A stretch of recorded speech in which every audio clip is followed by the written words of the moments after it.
All right, today we're cracking open a document that feels more like a spy thriller than a public statement. It's called the Alberta Denise Luckett Status Anomaly, and it lays out a story so strange, so full of contradictions, it kind of messes with your sense of reality. So let's get right into it. Right from the jump, this thing hits you with a question that's honestly pretty unsettling. It asks you to consider something wild. What if a public death, a funeral, all of it, was just an elaborate story? What if the proof of someone dying was actually proof of a huge lie? So how in the world does a document even start to make a claim like that? Well, it all boils down to one central point, an impossible contradiction. We're talking about two public events that, according to this text, absolutely cannot both be true. Okay, so check this out. On one hand, you have the public funeral of Alberta Denise Luckett back in February 2024.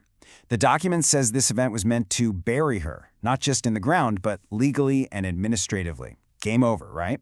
But then, fast forward to 2025, and she apparently just popped up alive. Now, for the person who wrote this, that's not just some clerical error. That's the entire case right there. Now, you'd think something like this would cause an immediate uproar, right?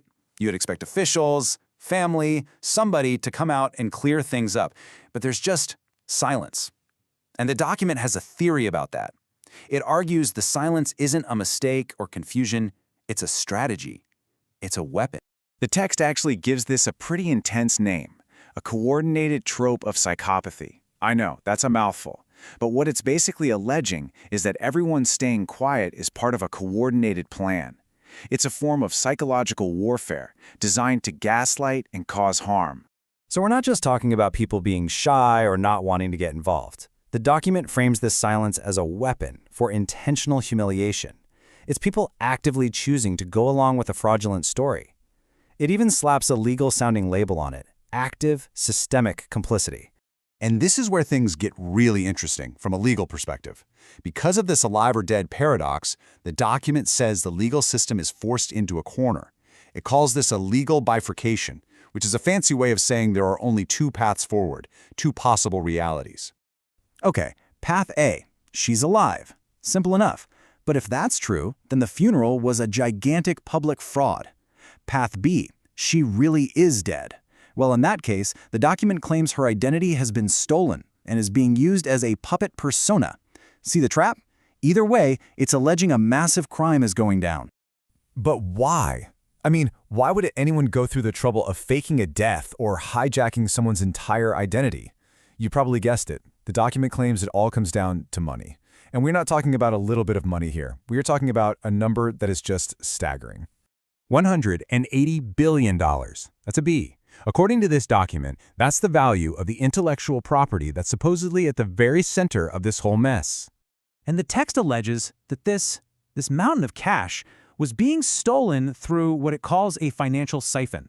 So by controlling the narrative of whether this person is alive or dead, the bad actors could allegedly divert this huge river of money wherever they wanted. And, this isn't just a vague accusation. The document straight up names names. It points a finger directly at someone named Tyler Reynolds and a group it calls the Stacy Ring, claiming they're the ones manipulating this so-called puppet persona. So that brings us to the big question. What's the point of putting all this out there in a public document? Well, it turns out the document itself is supposed to be part of the attack. It's a strategic move in this whole information war. This quote here is basically the whole game plan. It's addressed to someone named Matthew, and it talks about how her name is now correctly encoded.